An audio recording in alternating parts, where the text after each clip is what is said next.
Hi everyone, welcome back to రమార్ట్స్. ఈరోజు నేను పాలిథిన్ కవర్స్తో రోజ్ ఫ్లవర్స్ చేసి చూపిస్తున్నాను. అవి ప్లాస్టిక్వి పాలిథిన్ కవర్స్ ఉంటాయి కదా, వాటిని ఇంకా ఐరన్ బాక్స్ కావాలి, మనకి సిజర్స్ ఉంటే సరిపోతుంది, ఏమక్కర్లేదు. గ్లూ ఒకటి కావాలి.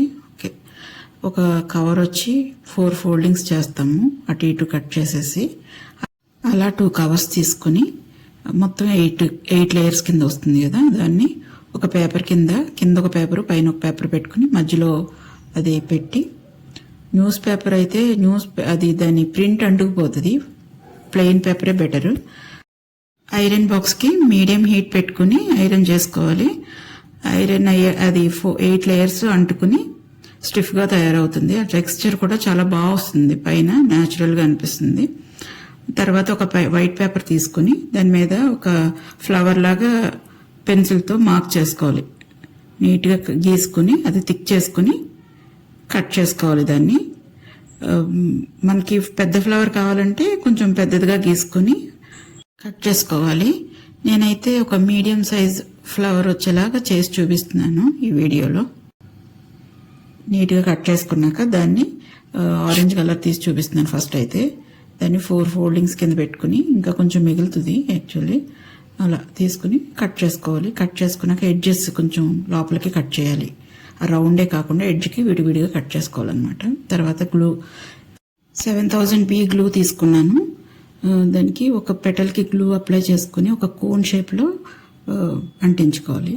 తర్వాత దాని ఆపోజిట్ పెటల్, ఒక పక్కన పెటల్ వదిలేసి ఆపోజిట్ పెటల్ని పెటల్కి రౌండ్గా అంటించుకుని గ్లూ దానికి వేసి అంటించాలి.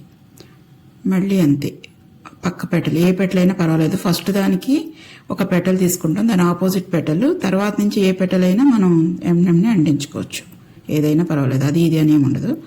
దీనికి మాత్రం కొంచెం సైడ్ని అంటించి కొంచెం లూజ్గా, అంటే పెటల్ బయటకు వచ్చినట్టుగా లాస్ట్ పెటల్ మాత్రం అలా పెట్టుకోవాలి.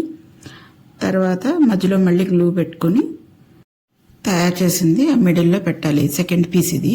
ఫస్ట్ పీస్ని అలా చేసాం కదా, సెకండ్ పీస్కి అలా సైడ్ మాత్రమే గ్లూ పెట్టాలి, రౌండ్గా కాకుండా సైడ్ ఒక్కటే కొంచెం మధ్యలో వరకు అయినా పెట్టుకోవచ్చు. ఇది దగ్గరగా ఉంటుంది, తయారు చేసిన దానికి దగ్గరగా పెట్టుకోవాలి, వీటిని దగ్గరగా అంటించుకోవాలి.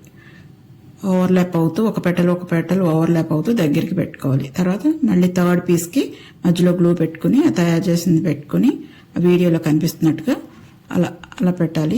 ఎలా పెడితే బాగుంటుందో నేను చూపిస్తున్నాను, గ్లూ పెడితే చూపించడానికి అవదని.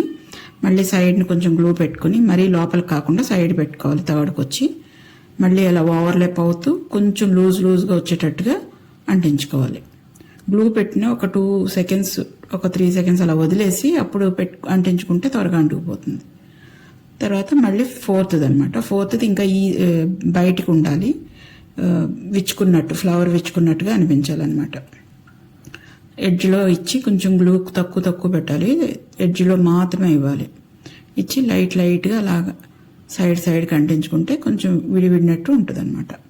అంతే, అలా 4 పీసెస్తో మనకు ఒక ఫ్లవర్ అయిపోతుంది. నేను ఇంకోటి పింక్ కూడా చేసి చూపించాను, అంటే కొంచెం మీకు బాగా అర్థమవుతుందని ఇంకోటి కూడా చేసి చూపించాను. అది పింక్ కలర్ చేశాను. ఇలా కట్ చేసుకుని మధ్యలో అలా ఎడ్జెస్ కట్ చేసుకోవాలి. ఇలా ఎడ్జెస్ కట్ చేసుకుంటే ఏ పెటల్ పెటలు ఇలా విడిగా వచ్చినట్టు ఉంటుంది అనమాట. తర్వాత దానికి మళ్ళీ అలాగే ఒకదానికి రౌండ్గా గ్లూ ఇవ్వాలి, ఒక పెటల్కి ఇచ్చి దాన్ని కోన్ లాగా అంటించుకోవాలి. గ్లూ వచ్చి మనం ఏదైనా వాడొచ్చండి, ఫెవికాల్ అయినా గ్లూ గన్ అయినా ఏదైనా వాడచ్చు. గ్లూ గన్ అయితే తీగల కింద వస్తుంది అనేసి నేను ఈ గ్లూ యూజ్ చేశాను. ఫెవికాల్ అయితే కొంచెం లేట్ అవుతుంది అంటుకోవడం, పట్టుకుని ఉండాలి అంతే. ఫెవికాల్ కానీ ఫ్యాబ్రిక్ ఏదైనా లేట్ అవుతుంది, ఇది కొంచెం త్వరగా అంటుకుంటుంది అనేసి నేను ఇది యూజ్ చేశాను. యాక్చువల్లీ ఏదైనా బాగానే ఉంటుంది, దానికి కొంచెం టైం ఇవ్వాలంతే. సేమ్ అలాగే మళ్ళీ సెకండ్ పీస్ తీసుకుని మధ్యలో అంటించుకొని సైడ్ ఎడ్జెస్ మాత్రం గ్లూ పెట్టుకోవాలి. ఎడ్జెస్ ఒక సైడ్ పెట్టుకోవాలి, అన్నిటికీ ఒకే సైడ్ రావాలి. అది గ్లూ పెట్టుకునేటప్పుడు ఒకదాని మీద ఒకటి ఓవర్లాప్ అవుతుంది, అప్పుడు అలా దగ్గరికి ఓవర్లాప్ చేసుకోవాలి. సెకండ్ది అయితే, థర్డ్ది ఇంకొంచెం లూజ్గా పెట్టుకుంటాం, ఫోర్త్ది మరీ లూజ్గా పెడతాం, అంతే. ఇది మనం పెడుతున్నప్పుడు అర్థమైపోతుంది ఫ్లవర్ ఎలా అయితే బాగుంటుంది అనేది. వీడియో చూస్తూ ట్రై చేయండి. కవర్స్ అయితే అందరి దగ్గర ఉంటాయి కదా, ఇది ఒక రీయూజ్ ఐడియా. ఈజీగా కూడా చేసుకోవచ్చు. ఇంకా వాషబుల్, ఈజీగా వాష్ చేసుకోవచ్చు. దుమ్ము పడిన డెకరేషన్కి బాగుంటుంది. ఏదైనా డెకరేట్ చేసుకోవచ్చు దేనికైనాను. ఇంకా వ్యాజ్లో కూడా పెట్టుకోవచ్చు. నా ఛానల్ని ఫాలో అవ్వండి. అప్డేట్స్ కోసం బెల్ ఐకాన్ పెట్టుకోండి. ఇది ఇలా ఒకదాని మీద ఒకటి పెట్టి ఐరన్ చేస్తాం కదా, ఐరన్ చేసినప్పుడు వచ్చే టెక్స్చర్ చాలా రియలిస్టిక్గా ఉంటుంది. ఫ్లవర్కి న్యాచురాలిటీ కనిపిస్తుంది అనమాట. అది చాలా మంచి లుక్ వస్తుంది. ఈ వీడియో కనుక నచ్చినట్టయితే లైక్ చేయండి, షేర్ చేయండి, ఇంకా కమెంట్స్ పెట్టండి ఎలా ఉందో. Thank you for watching.